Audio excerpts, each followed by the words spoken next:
Day as today Bayelsa and Kogi decides. You're welcome to Election Watch. As they would say, one sure way of participating in the process of nation building is to go out and vote. And today Bayelsans and people of Kogi will come out to vote, or rather are already voting for who will be the next leader in their state. Well, I am not alone for Election Watch. I have my colleague around with us, Kelly. Good to be here, Rita. Good afternoon. Afternoon. How are you doing? Absolutely fantastic on the one side, but on the other side is the fact that the stories from those two states right about now, it doesn't seem very pleasant. We had different reports. We know that for elections we have different stakeholders. We have the electorate, we have the INEC, and we heard of past President Goodluck Jonathan complaining about late arrivals of election materials, and this has been one very serious issue we thought we had dealt with in the past election. Absolutely. I mean, we just conducting elections in just two states. Yeah. One would expect INEC to do better. In fact, earlier on the show when we spoke to Dele Fason and of course Adiola, who is also in Kogi, they confirmed that materials as at a few minutes to 8 were nowhere to be found. In fact, even officials of INEC were nowhere to be found. And even for a state such as Bayelsa State, that the police deployed about 31,000 police personnel as well, but they had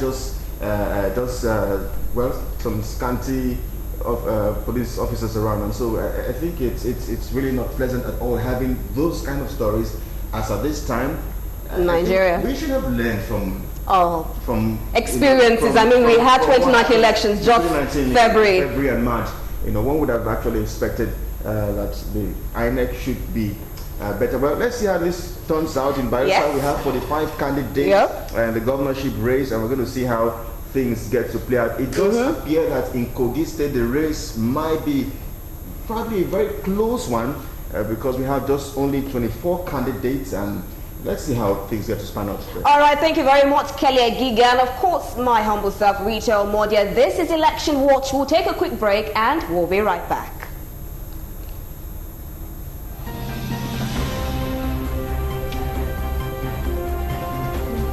He came and said break.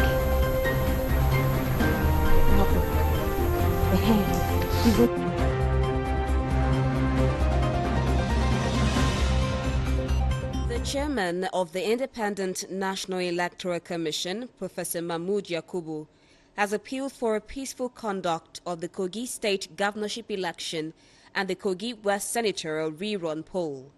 He made the appeal at a meeting with stakeholders in Kogi State. INEC chairman, Professor Mahmood Yakubu, who led his national commissioners to the state for the meeting with political leaders, the police and other key actors, expressed concern over the volatile politics of Kogi State during elections. He told the gathering that the commission is ready for the polls. The REC in charge of the Kogi State disclosed that materials for the election would be deployed in the next 24 hours. Recent reports of attacks on facilities and campaign materials in some parts of Kogi State reinforce rather than assuage our concern about violence during the election. I urge all stakeholders to continue to maintain peaceful conduct during the electioneering campaign. We're also going to sign a peace accord in addition to just the meetings that we've always had. And so, Mr. Chairman, just as I said in my speech about the things we had done and those that we plan to do, we have done virtually everything in line with our timelines. We are almost ready. By the time we receive our ballot papers and election and result sheets tomorrow at the central bank, we will be very ready to have elections on the 6th of November 2019. Like the INEC chairman, NYSC Director General Shuaibu Ibrahim also cautioned against violence to avoid instilling fears in the core members who are expected to deliver a credible poll. State gubernatorial election and the Kogi West senatorial rerun election scheduled for 16th November 2019. Let me begin by congratulating INEC and other stakeholders for the progress made so far in the preparations for this election. May I also use this occasion to thank the Generality of Nigerians for the confidence reposed in our core members who constitute the largest part of INEC's ad hoc personnel for the conduct of elections in the country. The Inspector General of Police, Muhammad Adamu, promised professionalism of its officers and warned armed thugs of serious consequences if caught before, during and after the elections. This election is not a general election. For that reason, we have enough personnel. We would not tolerate after vote, we start moving about from one polling unit to another. That will not be allowed.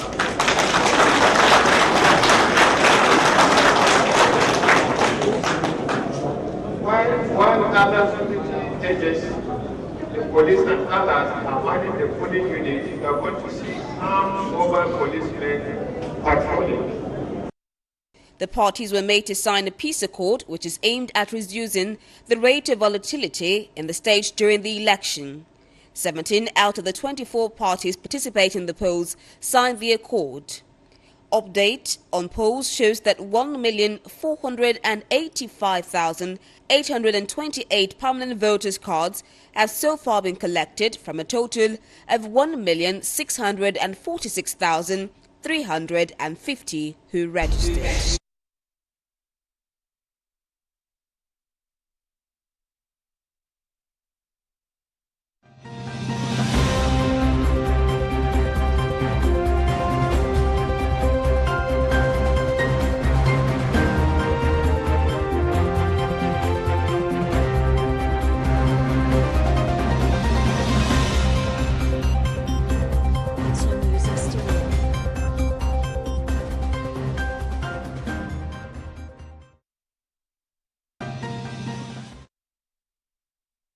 To Election Watch, Bayelsa and Kogi decides 2019 as they go to the polls. And of course, as I said earlier on, I'll not be alone. I have my co-anchor with me, Kelly Agiga. Kelly, can you give us some analysis on this election? Well, earlier on I said the fact that in Bayelsa State we have over 45 candidates in this particular race according to data from INEC, and the fact that it does appear that the race is, of course, well, it absolutely has to produce a successor to Sarah K. Dixon.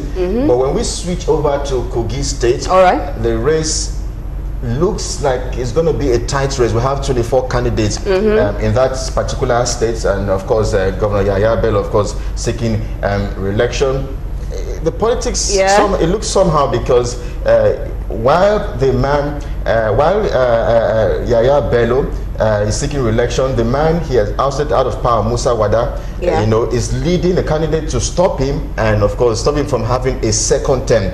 When you also look at the build-up to the elections, it has also been dramatic. I mean, we've seen some pockets of violence here and there during their rallies. Yes, and one would have expected that parties came together to sign a peace accord agreement. And then we are hearing stories of this kind of violence. I mean, and then earlier on the show, I confirmed that we spoke to Dele and Adiola, who brought us up to speed with the fact that materials as at 8, even as at 9, 10, in some areas have not arrived at some point. And we're conducting elections in just 2 states out of 36 states in the country. And off-season elections, one would expect INEC to do better. Absolutely. Well, that is definitely worrisome there. Of course, we had some updates on the election, and of course on the Election Watch we'll give you more updates. We will not be alone on the program. Of course, we have other analysts who are going to discuss the issues here on Kogi and Bayelsa. And as we said earlier on, we've talked about late arrival of election materials, we've talked about violence, and we would have expected that by now, or rather due to the experience we had for the presidential and other governorship elections, that Kogi and Bayelsa, just the 2 states, we wouldn't be having so much issues or so much violence in this particular state. Of course, we have key contenders in this particular election. Now, let me go straight to our analysts for today. We have Victor Aya. Thank you very much for joining us on the show. Thank you for having me once again. And of course, Ayo Baje, the president of the Guild of Public Affairs Analysts of Nigeria. Thank you very much for joining us on Election Watch. It's a great pleasure. All right, let's go straight. You've heard of the issues we're having. At about 9:10, just as Kelly rightly said from the report we had earlier on, we had election materials not arriving the venues yet. What would you say to this? Okay, thank you very much. Incidentally, I happen to be one of those that was here in 2003, 2007, and 2011. You know, just like I'm here now, monitoring elections as they were unfolding. And as at that time, one of the issues, you know, that we raised was that of late arrival of materials. And we warned that time that INEC should be proactive in terms of taking note of areas where you have hilly topography, areas that are riverine and all the rest. Ensure that the, you know, INEC materials get there as at when due. So, you know, hearing of this morning is very saddening. I mean, we want a situation whereby we can deepen the democratic ethos. You know, the dictates of democracy says that, you know, it's government of the people, by the people, and for the people. And if it's going to be, then of course, this is the foundation. I used to say it different fora that free, fair, credible elections that really, you know, more or less show the wishes, the aspirations, the choice of the people. That sets the foundation for the house of democracy. You want to build house of democracy, it has to be built on free, fair, and credible elections. Elections that are violence-free, elections that, you know, go by the rules and regulations as we have in our, you know, the INEC guidelines and all the rest. So, but when one comes back over and over again, the same thing that happened before, and you think, oh no, we should have gotten it right, and the same thing is repeating itself. You ask yourself, what is really happening in this country? And of course, that dovetails to the type of structure that we practice. That structure that, you know, is skewed in favor of the ruling class, in favor of the political, you know, gladiators. So that is what we have seen now. It is very painful that we are still talking about late arrival of, we are still talking about violence. We are still, I mean, I ask myself, what type of image are you projecting to the outside world? You want the outside world to come in here and, you know, more or less invest their money. You want people to have hope in your democracy. Then that democracy must reflect the wishes of the people. But of course, we have seen that there are several factors that are really against, you know, the desire of the people. In terms of the fact that here we have a situation whereby it is winner takes all, that is one. We have a situation whereby I'm praying seriously that we don't dovetail to what I have termed jungle democracy. In a jungle democracy, you know, you talk about might is right. It's rule of force. You instill fear in the people. You more or less say whatever I say must hold sway. No, it shouldn't be like that. It should be from bottom up. We are talking about a pyramid whereby the wishes of the people at the base of the social structure should be what will drive whatever the policies, the programs, the projects that they have up there by the policymakers, who incidentally are the politicians. But in a situation whereby those in power are not even those that you have chosen, which means that there's no sense of allegiance of them to you. I mean, however they got there, if they got there through the wishes of some political godfathers, they will pander to the palates of those political godfathers. To the people. The godfathers, I'm not sure the numbers in terms of, I mean, how many godfathers do we have? The people actually went to the polls to vote. Yeah. So we can't really put it on the godfathers. But let's speak to Victor. No, just say, before you go to Victor, let me just say this. Now, in a democracy, it is the wishes of the people that should hold sway, okay? And their votes should count. Okay. But you have a situation now where the electoral amendment bill has been, you know, thrown into the, I mean, we don't know what is really happening to it. The votes today are going to be transmitted manually and not electronically. Are we ready for? Why not? Now we know that for the presidential election we had postponement of the elections, and that really affected a lot of Nigerians because they were not happy with INEC as the major stakeholder for postponing elections. Now we have just Bayelsa and Kogi state elections, and we still have just 2 states, and we still have electoral materials not getting there on time. Would you say that INEC is doing well in their game in conducting elections, Victor Aya? Well, especially from the elections under Jiga was presumed to be free, fair, credible. Yeah. A lot of international bodies actually testified to that effect that the elections in 2015 were conducted to suit international best practices. But in 2019, it was a far cry from what Nigerians and the international world actually expected of INEC. Yeah. And again, we find out that the issue of distribution of electoral materials have become a norm in terms of delay. Right from 2015, it was far better, but since 2019 to today, it has always become a recurrent event whereby they delay materials. And we find it difficult to understand why it should be so, especially when we talk about just 2 states out of 36 states. One would have expected that the logistics would have been much more easier, being that it is just for 2 states. But it's the same thing that we experienced in March, between March and February and March, when we had the general elections. So we don't really know why it has become a normal practice for INEC to be delaying material, because as of yesterday, I monitored the media, various television stations where the material had already been deployed from a central bank where they were kept to different local government areas. So what happened between that period? What happened between yesterday and today that material has not been distributed to pulling booths? Maybe traffic. Have not started to vote. Okay, traffic. So it is great. It shows that a lot of players are playing their various roles to ensure that it favors them, because we cannot rule out the fact that the gladiators and participants will actually flow to see that they do everything within their power to ensure that the election come to their favor. And as Mr. Baja has rightly said, the issue of money is playing a very vital role.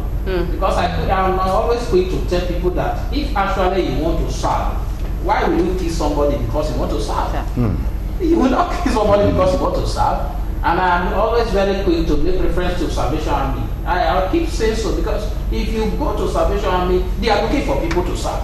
Will you say because you want to serve under Salvation Army or Boys Brigade or Guest Guide, for that reason you say you want to kill? You wouldn't. But because of the humongous amount of money that people have access to, as long as once you become a councillor, you become a chairman of local government area, you become a senator, you become a member of House of Representatives, you become a rich wealthy man overnight. That is why we see all this violence taking place during election. Okay, sorry, Sir Victor. Before we go over to violence part, we've seen a fault in INEC. Now, with the delay in the electoral materials, how do you feel this will affect the electorate? Because we have this attitude, Nigerians have this feeling of elections not being fair and all that. Do you see this having a negative effect on the electorate, on the people themselves? I mean, they imagine getting to the polling units on time, only to find that the electoral materials are not available. It's going to affect the electorate. If somebody has left his home, maybe by 7 or 6:30, so that he could be on queue, and up to 10 o'clock, and maybe the person didn't take food before leaving home, and is hungry, he may decide to change his mind, his or her mind, and go home to go and eat, and after eating, he may not decide to come back. So definitely it's going to affect the outcome of the result, because a lot of people will be discouraged. You cannot expect somebody that have left his home early in the morning with the intention to vote as early as 8 o'clock or 8:30 or 9:30 or 9 o'clock, and he had the 11, he have not seen material to vote. What will the person do? He will definitely change his mind and go and go. Could this be a ploy? Could this be a ploy, or it's a norm? Well, that is what we cannot really decide, because we don't know the forces behind the delay in distributing materials. We cannot really tell, but we have to blame INEC, because INEC is the umpire here. And as I've said before, as I monitored some of the media outfits yesterday, election material have left Central Bank where they were kept. So what is causing the delay this morning? That is what we cannot tell. All right, thank you very much. We're still on Election Watch. We'll go on a quick break and we'll be right back.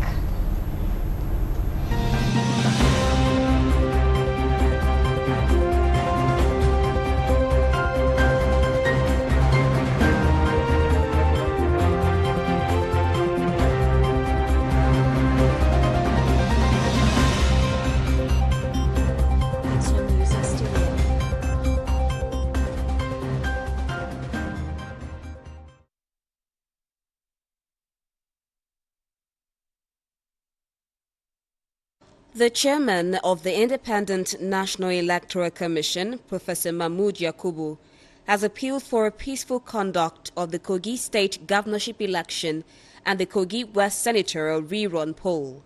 He made the appeal at a meeting with stakeholders in Kogi State. INEC chairman, Professor Mahmood Yakubu, who led his national commissioners to the state for the meeting with political leaders, the police and other key actors, expressed concern over the volatile politics of Kogi State during elections. He told the gathering that the commission is ready for the polls. The REC in charge of the Kogi State disclosed that materials for the election would be deployed in the next 24 hours. Recent reports of attacks on facilities and campaign materials in some parts of Kogi State reinforce rather than assuage our concern about violence during the election. I urge all stakeholders to continue to maintain peaceful conduct during the electioneering campaign. We're also going to sign a peace accord in addition to just the meetings that we've always had. And so, Mr. Chairman, just as I said in my speech about the things we had done and those that we plan to do, we have done virtually everything in line with our timelines. We are almost ready. By the time we receive our ballot papers and election and result sheets tomorrow at the Central Bank, we will be very ready to have elections on the 6th of November 2019. Like the INEC chairman, NYSC Director General Shuaibu Ibrahim also cautioned against violence to avoid instilling fears in the core members who are expected to deliver a credible poll. State gubernatorial election and the Kogi West senatorial rerun election scheduled for 16th November 2019. Let me begin by congratulating INEC and other stakeholders for the progress made so far in the preparations for this election. May I also use this occasion to thank the Generality of Nigerians for the confidence reposed in our core members who constitute the largest part of INEC's ad hoc personnel for the conduct of elections in the country. The Inspector General of Police, Muhammad Adamu, promised professionalism of its officers and warned armed thugs of serious consequences if caught before, during and after the elections. This election is not a general election. For that reason, we have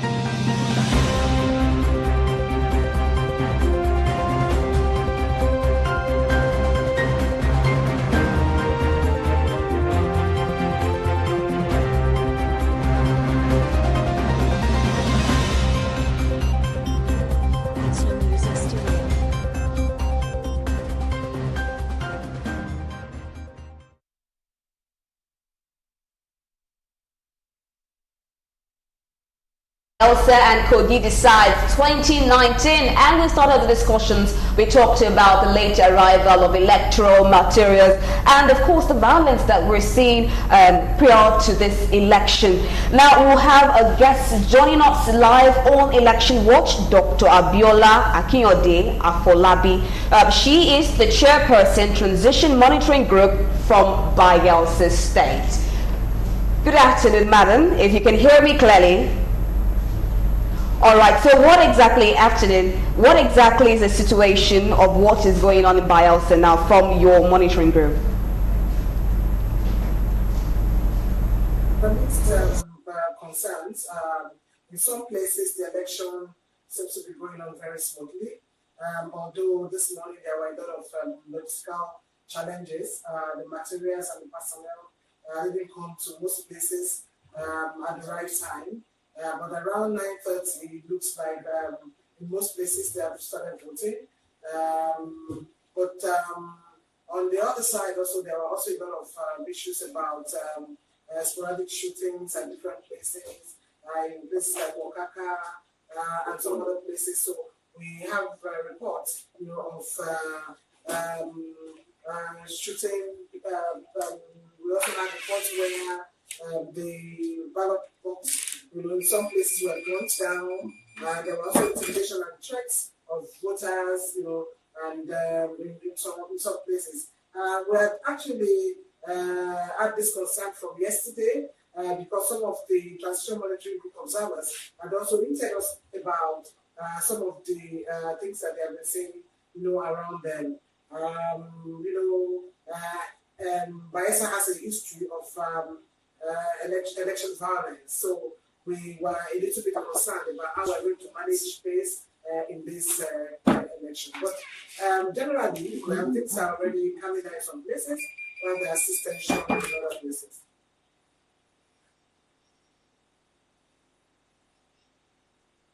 So Abiola, for that update, you talked about the late arrival of materials, the personnel, you talked about violence, sporadic shooting at Okaka, and ballot boxes being snatched. Now, what about security agencies? Are they at their duty posts? What exactly are they doing, or what were they doing when all these things were happening? In the places where we have gone to, particularly in Bayelsa Metropolis itself, the security officials arrived on time. While we were waiting for personnel, we had all of them there, and we had quite a number of soldiers, mounting the roadblocks and what have you. So now the issue about the violence, the shootings, and all of that. Well, they were also on ground. Some of them were able to respond to it, but it's really not looking well, for the elections, especially where such threats are. We see a lot of people saying that they will not come out because they are afraid, and that's in a way affect the credibility of any election where there is a lot of tension here and there, and people are afraid to come out to vote. So that's what we are seeing. And if you look at most of the people that have been out there, actually men, mostly young men. You also rightly say women, out there to vote because of the threats around. And there are a lot of vote buying too from the reports that we have had. There are a lot of vote buying also going on. So this is really not a good character for our elections.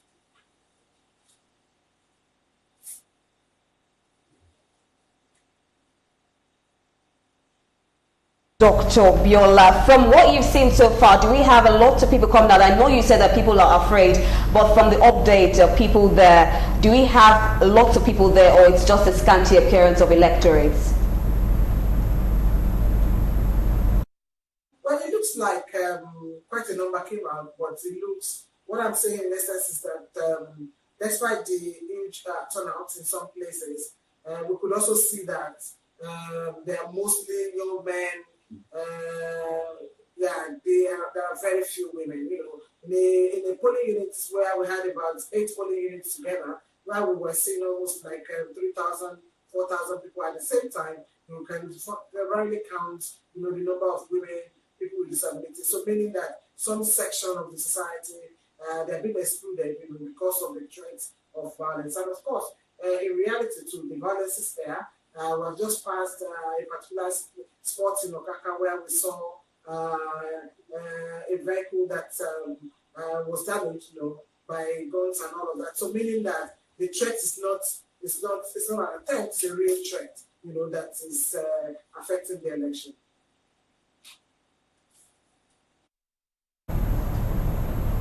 All right, thank you very much, Dr. Biola Akinode-Afolabi, for those updates. Okay, you're still on to Election Watch. Of course, we're with Dr. Abiola Akinode-Afolabi. She is the chairperson, Transition Monitoring Group from Bayelsa. And she gave us lots of updates. We had vote buying, violence, late arrivals of electoral materials, as we said earlier on, late arrival of the personnel, threats, sporadic shooting, lots of things that were happening in Bayelsa State. Well, of course, we'll still be having other updates from her. But now let's go back to our guests in the studios, and we are rightly joined by Emeka Madunago. Thank you for joining us on the show. Good afternoon, viewers. Afternoon. You're welcome. All right. You know, with let me start with you, Emeka. With the assurances from the police about putting in place a robust security arrangement, one would have thought that we would not have this kind of occurrences. She talked about the sporadic shootings in Okaka, yes. You know, one would have thought that with such assurances from the Inspector General of Police, I mean, several meetings were held, but here we are again with such violence in our elections. Have we let it all? The unfortunate thing is that the heads of security agencies, particularly the police, since 1999 have never shown neutrality in elections. It's very unfortunate. And so you find the police say they will deploy thousands of policemen, and then you go out on election monitoring, you wonder where the policemen, because particularly for Bayelsa it's about 31,000. Yes, 31,000. And yet I understand that killings are taking place. So they have been shooting. Even during their rallies. People have been injured. Even today, in Kogi, I understand that shortly after Dino Melaye voted in his police unit, that a ballot box was smashed. And then some journalists were attacked in Naimba, and you've had violence in different places. Only for, the report was that the commissioner of police said they were sending reinforcements. Reinforcements from where? Right. But you said you deployed thousands of policemen across the state. Where are they? You see, let me tell you something. The only way Nigeria can move forward and develop is if Nigerians, if we decide that Nigeria will develop. Otherwise, the rest of the world will leave us behind. When you say if Nigerians will decide, we are coming out the road. So 20 years into the Fourth Republic, and we can't handle something as basic as elections. Just elections. In just two states. Just elections in just 2 states. And you see Ghana. Ghana knows how hard Ghana has been trying to catch up with Nigeria. Ghana, I think the last elections held on a working day. Seamless. And they do elections, seamlessly. Everybody goes about their business. There is no deployment of, you don't hear stories about, oh, the police are going to deploy 1 million people. It's a routine. It's a routine exercise. There is nothing so special about elections. It's not about choosing. But let's look at how volatile Bayelsa is. I mean, we know there have been issues in Bayelsa. There have been issues in the Bayelsa. In fact, the Niger Delta region, that region is very strategic. But then again, 31,000 police officers, the NSCDC about 5,000, the Nigerian military, of course, in their thousands. Was this necessary? Yeah, that's what I'm talking about. That's why maybe you didn't get my opening shot. If we want Nigeria to develop, we should deal with our electoral process. That's a major measure of how the world, views, the way we conduct, things here. You have these thousands of security personnel across the state. Okay. Is it necessary? But the issues are just like my colleague said earlier, that politics has become the most lucrative endeavor in Nigeria. It's not a business. It's a big business, not just a business, it's a big business. Big business. So you get into politics and you win, you have easy access to the treasury. Even if you lose, you can negotiate, you can defect, and then all your sins will be washed away, and then all your electoral expenses will be refunded. And so people can do anything, go to any land, people can kill, people can maim, people can destroy houses. Why? Because of elections. And you know the interesting thing? We started this Fourth Republic on a false note. You go to the preamble to the Constitution, we the people. There was never a time Nigerians sat together to put the Constitution, to put out this Constitution. Just a few people sat around the table and decided the Constitution, and they now wrote all of us in. Now that's why you find a lot of inconsistencies in the Constitution. And then successive administrations, the National Assembly has not been serious enough in amending the Constitution to reflect the wishes of Nigerians. That's always been, the Constitution has always been amended in a way as to favor certain interests and leaving the rest of us shortchanged. So that is why we keep having violence in the elections.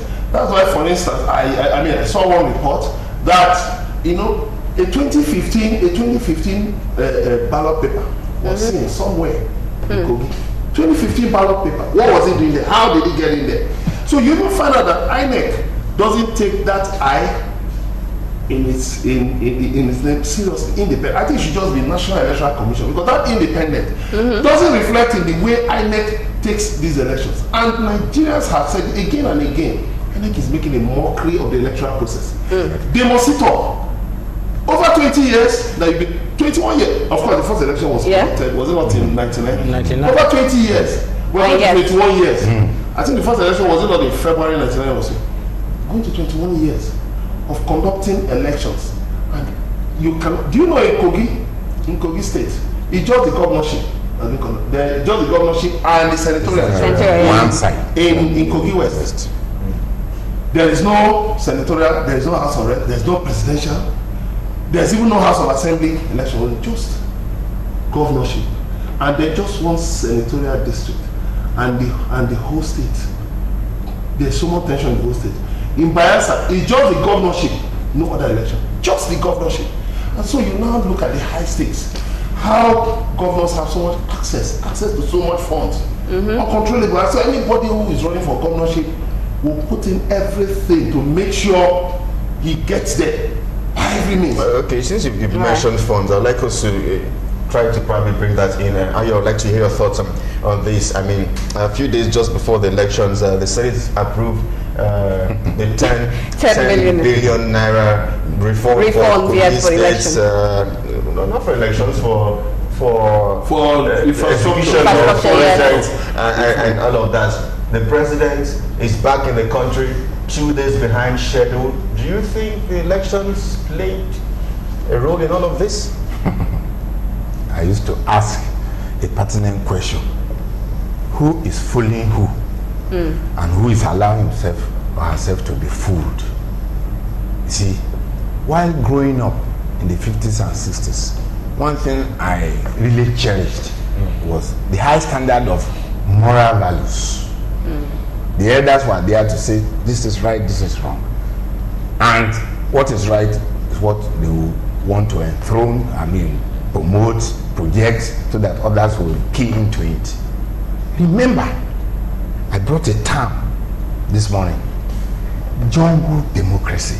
In a jungle democracy, might is right. The lion can deal with the antelope and nothing must happen. Here we have culture of impunity. These are issues that one has written over and over about again. So it's a pain in the heart when you see things, unfolding, things that I could not imagine that in the 21st century Nigeria we will see all these things happening. But they are happening. I mean, we are surprised, or we are expressing our surprise now that 10 billion was, more or less approved. And you saw the way Amanda, the president, was serious about it, and somebody raised an objection, but what was the response? The Senate president told us that that it was mere coincidence. So the president's coming, it's just mere coincidence. The approval of that 10 billion, mere coincidence. But it happened in, Osun State. People have forgotten. How many, just a month or less to that election, money, reform was money was made available, to the APC, candidate as at that time, or to the governor that was there as at that time. So what are we saying? Some of us, at least, we still have the passion, the love, the desire to see a Nigeria that is based on the rule of law, a Nigeria that is based on the wishes and the aspirations and the dreams, desires of the people and not of the political class. So when we see all these things playing out, we ask ourselves, I used on Facebook and some other platform, I used to throw these questions. What lessons are we teaching our children? When we allow all these inanities, all these strange things to happen, and we support it. I mean, you can imagine a governor kneeling down to beg this thing because of another person. You can imagine the first lady being there. I mean, the message being passed across is that we must win by all means. And it's very painful. You see, I delivered a lecture to the senior staff of the maritime industry way back some 5 or more years ago. All right. We were looking at the Nigerian situation, and I mentioned one issue.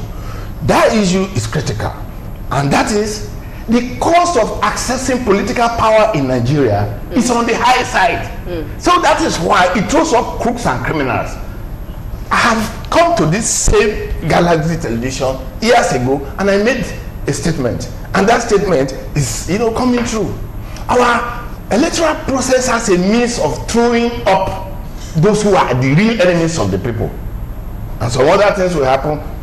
I mean, keep them away. We cannot continue like this. My worry is this: the way forward, one of the ways I think we can move forward, is to restructure this country to either the geopolitical zones or the states. And I used to say this over and over again. If during the First Republic, for instance, the cocoa revenue that was coming to the old Western region, if it was going to the national, till, if it was going to the federation account that time, do you think there would have been free education? Do you think there would have been good access roads? Do you think there would have been the first television station in sub-Saharan Africa? All these things. So my worry, therefore, is that the focus, the attention, the use of money, it cannot give us good leadership. Okay. All right. We mentioned a lot of things there. You talked about restructuring. Emeka talked about not having an independent national body. Victor Aya, still going back to this issue of violence in elections, because it's really worrisome. I mean, imagine being at the polling booth and you see all these things happening. And she rightly mentioned that people are free to vote. Yes. What is your own reaction? How can we go past this electoral violence? Because we have issues now of ballot box snatching. What exactly can we do to this? We can't do anything. If I should sit here and tell you that we can do something, we are deceiving ourselves. Then who are we to? Who can we put the accusing fingers at? These security agencies are not doing their work well. They're not being independent. Or what exactly is going wrong? Maybe on the parts of the citizens.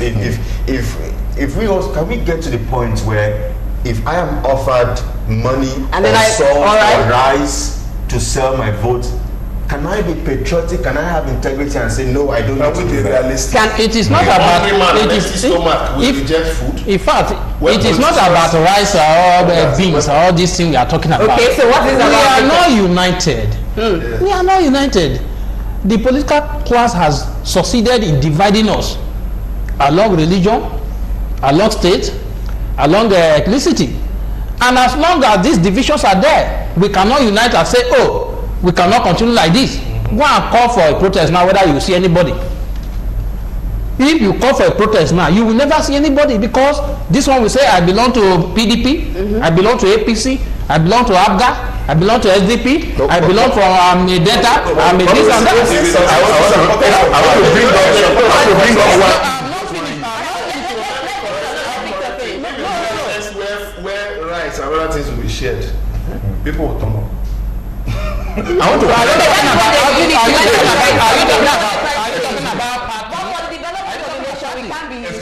want to bring out just one issue.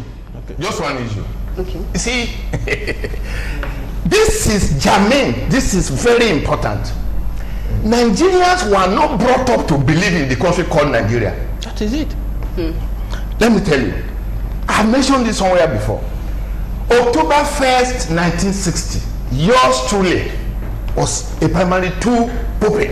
There we went to, a school, the field, they lowered the Union Jack, hoisted the green, white, green flag. When we are coming back, we are giving milk, we are giving porcelain, what do you call it, cups, branded. That old national anthem, we sang it with joy. Then, the other issue is that government was there. What's the meaning of government? Government is a father figure that protects and that provides. Now, tell me now which of the governments is protecting, with all the insecurity. Tell me now which of the government, is it at federal, state, or local government level that is providing? I've told people, several places, I say, me that is sitting down here, I paid school fees only 1 year in my life, 1966. Why? Because the government was there. One scholarship or the other, scholarship or scholarship. So why will I not love Nigeria? The Nigeria I grew up to know was the Nigeria that provided for me as a father. So why would I not love Nigeria? Nigeria, when I was asked to go and serve in 1976, the NYSC came, it was with joy. Okay, at that same 1976, even before the NYSC, while we were at the University of Ibadan that time, graduating, it was not we going out to look for any job. Companies were coming for it. State, they were coming. It was for us to choose which one we wanted. I get angry when I hear like just before I go. Just a minute. My first car loan was in 1979. 2 years after my NYSC, 3,400 naira. My car I bought was for about 3,200 and something naira. Wow. Right? So what am I saying? The Nigeria we have today, there is a big disconnect gap between those in power and it pains me. For instance, how can in the 21st century Nigeria the Senate will be telling you about death sentence for hate speech? What is the meaning of hate speech? No, we'll get back to it. Let's hear from Victor. Victor. So as I was saying, the situation we find ourselves in now is that of the survival of the fittest. And for you to survive now, you have to align yourself with those in power. And that is why we have seen these killings. As long as you align yourself with those in power, you could be appointed as a commissioner, you could be appointed to any elected position, and you become rich. If you are not active or you do not align yourself with those in power, then you will be hungry for life. That is why we see all these killings taking place. Okay. So if we don't remove money from politics, if anybody should come on TV, I don't like to deceive myself, but that is the problem I have. Some people can deceive themselves that Nigeria will change. In the next 200 years, Nigeria will not change. If anybody come here,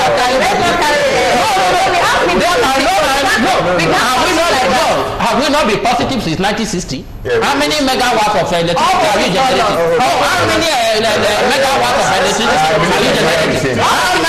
What is the quality of education? How many companies do you have? How many people have jobs? We have been positive. What I'm saying that we have to change our structure. Okay. If we continue with this structure and you say Nigeria will change, as we are being told that Nigeria will change by just mere talking that just be positive. Have we not been positive? Okay. We have been positive. If we are positive and we don't do the right thing, if we were positive and we didn't go to school, will you have the certificate with which I'm working with? So it goes beyond just being positive.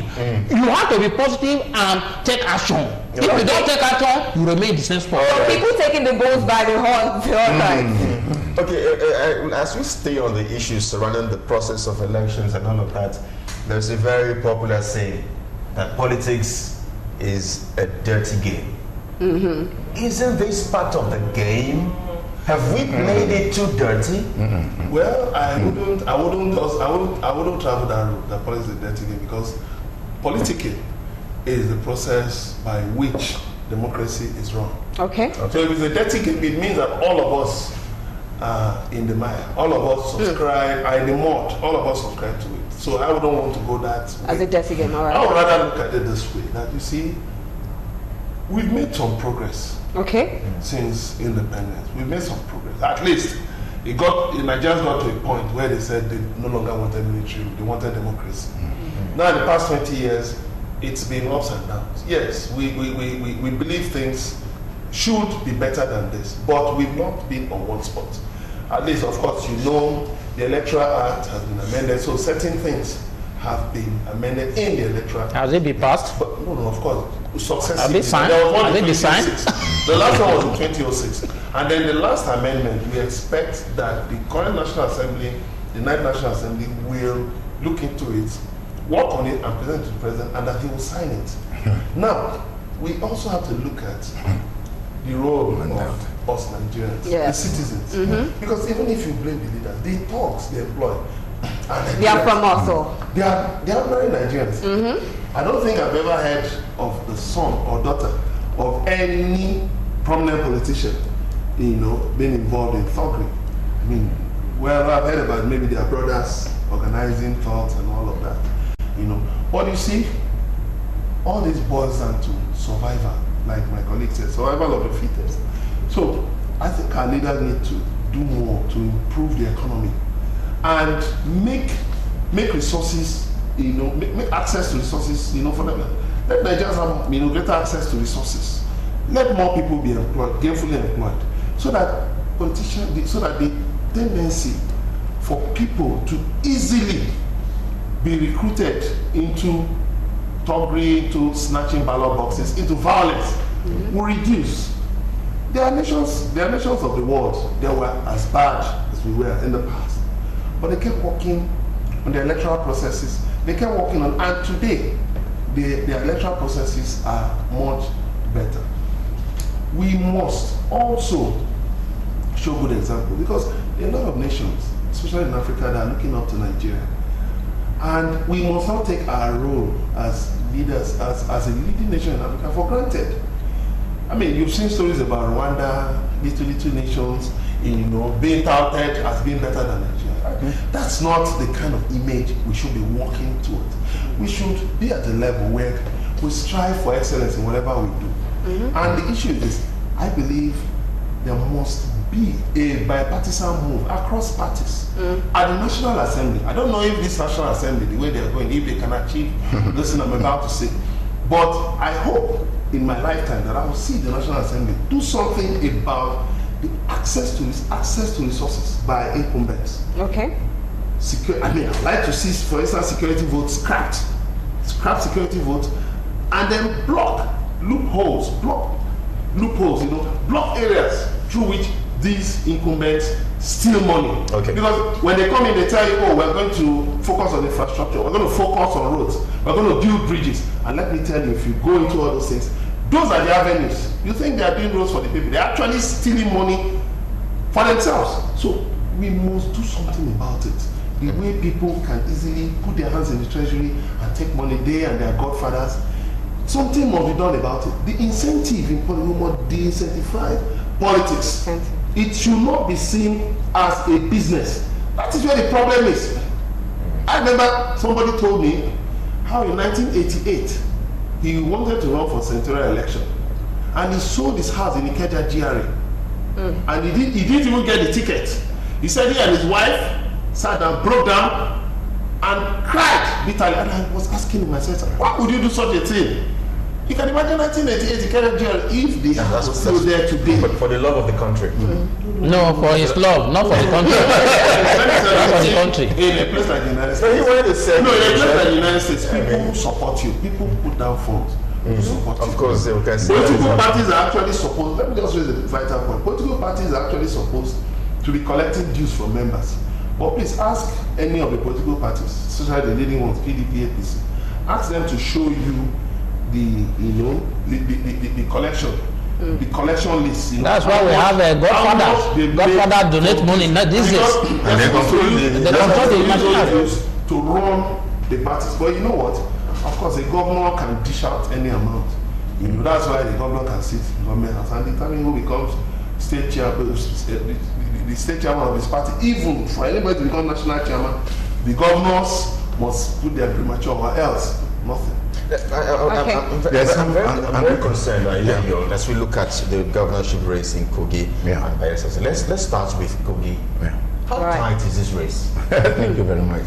Incidentally, again, I hail from Kogi State. I hail from the Central Senatorial District. Okay. But it goes, but it goes beyond that, because I schooled in Kogi East.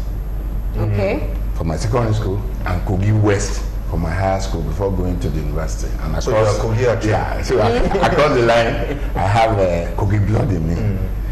Honestly, I must say that it's going to be a very tight race if the people's votes count. Because there are some factors that are playing out. One of those factors, of course, is that of ethnic sentiment.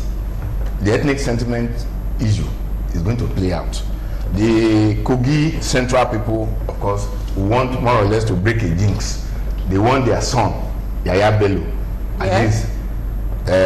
He has had one time about wanting the second time. They want him to succeed. Then Kogi East, with the Wada PDP issue, they feel that, oh, you know, they've been out of power for about 4 years, because they have been in power for quite some years since the creation of Kogi. And there's something else that must, play that, which is very, very necessary for us to get to know. When people were, you know, more or less struggling for the creation of Kogi State, it is my own people, Kogi Central, that wanted... My own people? Yes. My own people. One Nigeria. One Kogi. Wait, I must state the facts. The fact as it is, the Igalas said they were, you know, the 9th largest ethnic group in Nigeria, and most of them wanted Okura State, their own state. So it was even just a few of them that aligned with the Kogi Central people. And the Kogi West, they were also divided. Some of them said they wanted to go back to the old Kwara State. So you can imagine that scenario whereby those who really wanted the state from the beginning, ab initio, at least were kept out of the instrument of power at the for years. So that is why I have said it. The ethnic sentiment is going to play out in today's this thing. Yes. Then secondly, as you can see, the Kogi West, where Melai hails from, is going to be more or less like the deciding factor. Although you have the Kogi East, where you have more local governments. There are about 9 local governments, ours about 5 local governments, and all the rest. So the Kogi West now, their votes will really count, because either they swing towards the APC to support Yaya Bello for him to win the second term, or they swing towards Wada for him to come in, on the PDP platform. So that sentiment is there.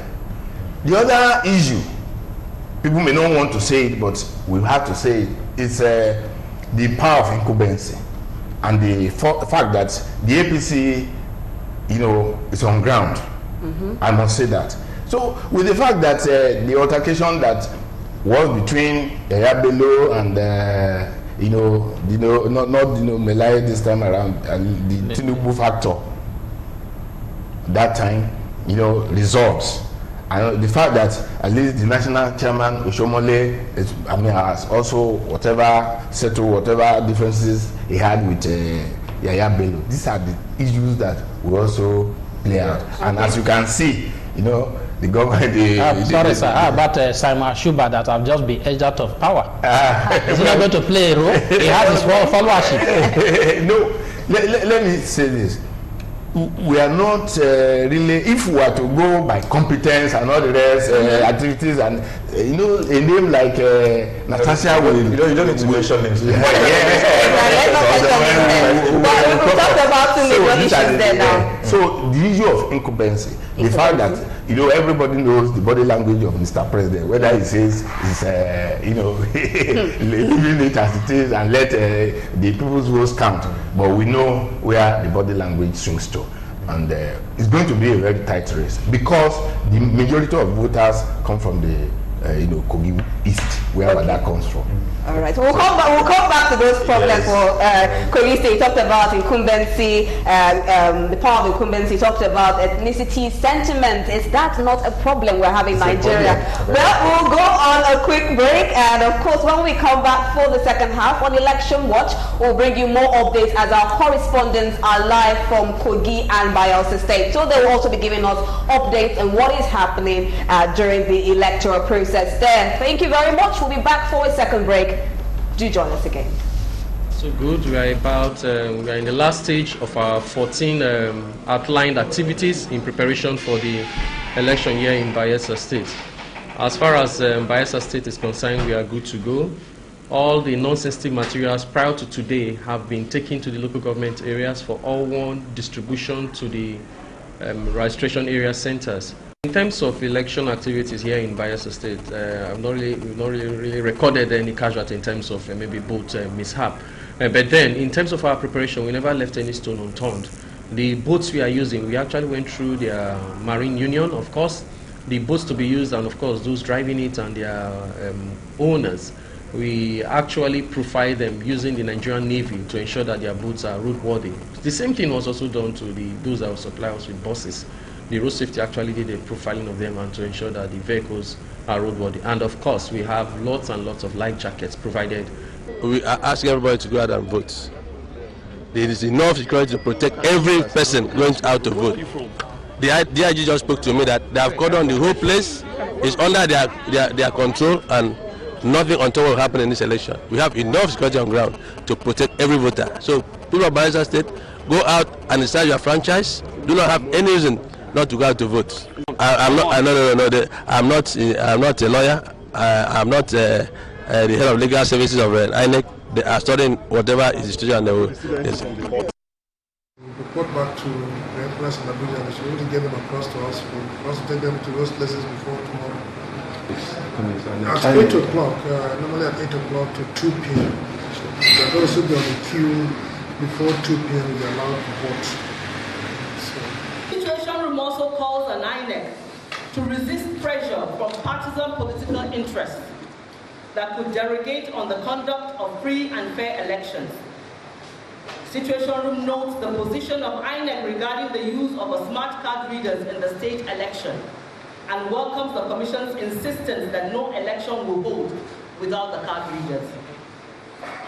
Situation Room calls on INEC to limit the abuse in the collation process as happened in the 2019 general elections by taking steps to carry out an effective and transparent collation of results, open with unfettered access to designated centers. INEC should also insist on complete enforcement of the new operational guidelines for police officers on election duty to provide adequate security for its officials, party agents, and observers, rather than become active participants in collation and undermine the process. Despite making up about 15% of the population, Nigerians with disabilities continue to face challenges when participating in election. Polling units are not always accessible to those with physical impairment. Ballot boxes on high tables make it difficult for wheelchair users to drop their ballot. And the absence or inconsistent use of sign language interpreters during voter education and political campaigns make it impossible for voters who are deaf or hard of hearing to properly be informed. Inclusive Friends Association calls on the police and other security agencies to protect persons with disabilities voters and election observers who are the most vulnerable to incidents of electoral violence. The IGP, as the Inspector General of Police, and the Commissioner of Police in Kogi State must give clear directive to deploy personnel on this issue. Persons with disabilities. Inclusive Friends Association call on all persons with disabilities that are registered to vote and have their permanent voters card, PVC, to go out in mass and vote for the candidates of their choice. Nigerians persons with disabilities population is large and growing. It is time to influence the policies that affect your life.